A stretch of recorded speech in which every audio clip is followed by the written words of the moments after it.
Here's what I'm gonna do. I'm gonna actually try to weep on camera. We're gonna start it now, then we're gonna pick a song.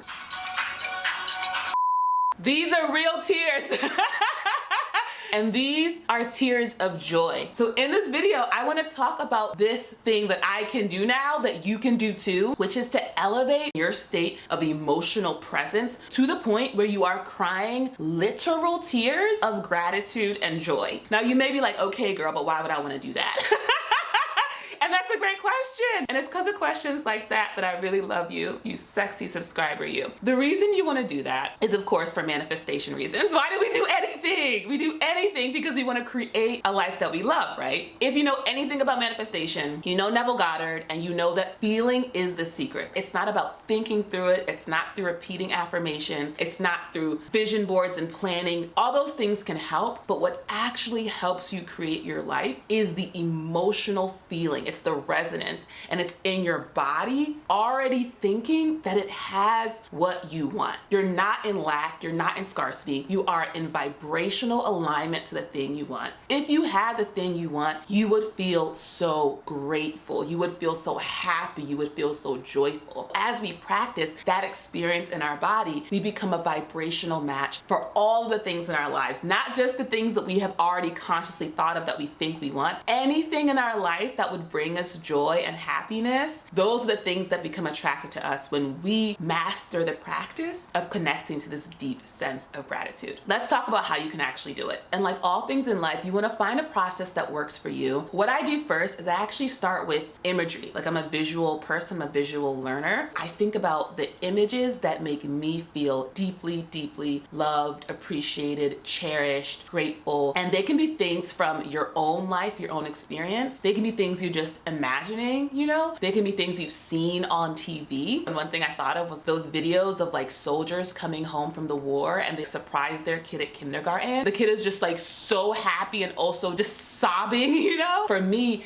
I actually usually think of something in my imagination. I am in love with the adorable baby version of me, so I'll just imagine the adorable baby version of me like in this exact moment. So me like as a toddler but with the same like dyed blonde hair, like making a video and like how adorable and cute she is. And then I imagine like all the angels and saints around me just like cheering me on and loving me and being like, good job, Chibi. I'll sometimes think about the people in my life who really love and care for me and like the specific moments of that support that have really stayed with me and touched me. You may also have different experiences that make you feel that sense of euphoria basically. So it could be things of like achievements. Maybe you worked really hard on something and you got like the top in the class or you like won the award or the trophy or something. It could be like you showing up for someone and that person really appreciated you and so being really seen in that moment. If you have a really good understanding of like your core motivators, then you'll be able to create really good imagery of having those core motivations met. And chances are, if it's really important to you, it'll make you emotional to think about, wow, I'm living in this experience of this thing happening to me. Now, once you have a set of these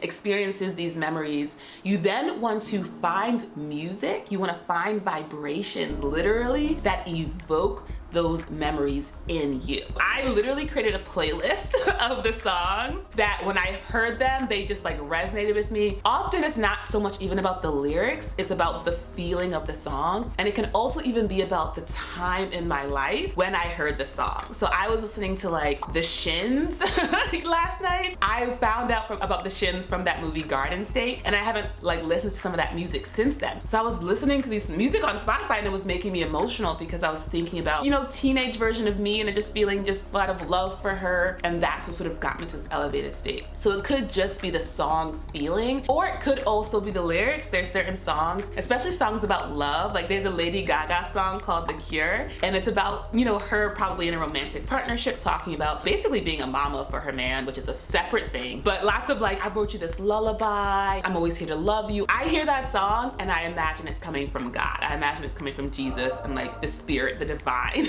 like talking about loving me like that. And now that you have the images and you have the music, what you're going to do is Pavlov yourself, all right? I verbed that. Pavlov was the guy who would ring a bell whenever he fed his dogs. And it got to the point where the dogs came to understand and expect that if they heard a bell ringing, they were about to get food, which means that their mouth would literally start salivating on command because it just made the association, right? And Dr. Joe Dispenza, who inspired me to be really intentional about this, he always talks about the phrase, neurons that fire together, wire together. So if we are always associating things with each other, when we do one thing, we do another thing. Often people do it when it comes to negative things, right? So they get up in the morning, they associate the sound of their alarm with like the start of work and a job they don't like, and they just sort of find themselves in this rhythm and this pattern, which has a really like low vibration to it and is based in like worry and stress and overwhelm, and literally it conditions their body to expect that.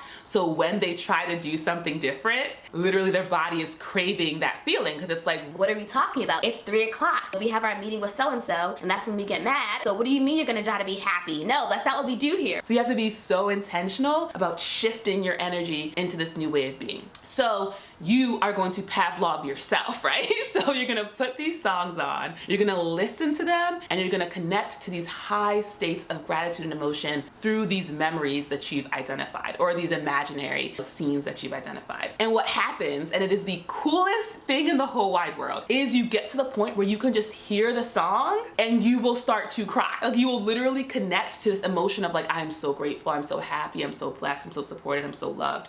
And just in 3 minutes, you will literally be crying tears of joy. The coolest part, this is like the actual wildest thing, you can get to the point where you don't even need to hear the song. I have been able, and it's so, literally it feels like a superpower. I have been able to be sitting still. Nothing is changing in my outside world. I haven't gotten any bank deposits. No one's emailed me with some cool opportunity. No man is texting me. Nothing has changed in my outside world. I'm literally sitting in the exact same apartment I've been in all day. I start hearing the song in my head and I'm crying. It is so cool. It is so freaking cool. Y'all know I usually operate on vibes, but I actually want to give you a little bit of data for why you would maybe want to actually try this, right? And I got this from Joe Dispenza's blog. He decided to do this study with 120 of his participants. He wanted to see what would happen between stress and immunoglobulin A, which is the protein that's responsible for healthy immune function. When this immunoglobulin A is activated, it's the primary internal defense system in the human body.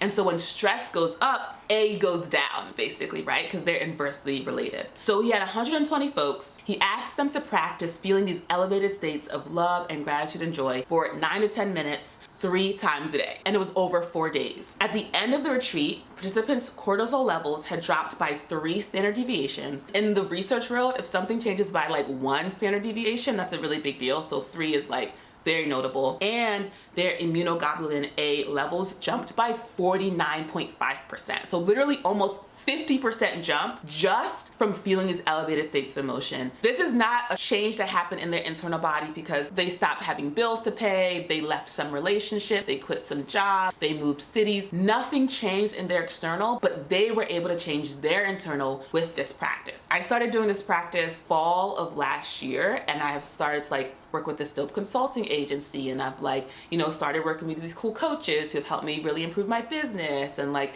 I've gotten all this money from these different places. So all of these blessings are happening, and I know it's because I'm aligning to the frequency of gratitude. And I think the most important reason why you would want to try something like this is because we know in our culture, we're often told that we are lacking something, that we are missing something. If we just had this product or that experience, we would be happy, we would be whole. And so we find ourselves spending our time doing things that we maybe don't want to do because we think if we do them, we'll get the thing that will make us happy. And so by learning how to become a master of your own internal experience and really control your emotions so that at any point in time you can summon that kind of happiness and joy, it really sort of breaks you free from this system that says, no, you have to do X, Y, or Z to be happy. And then you have a true choice in your life and you get to spend your days doing exactly what you want to do. And that is amazing. That's a blessing. It's freedom, and it's what we all deserve. So that's why I'm making this video, to offer that to you. I hope it helps. And I'll see you in the next one. Bye.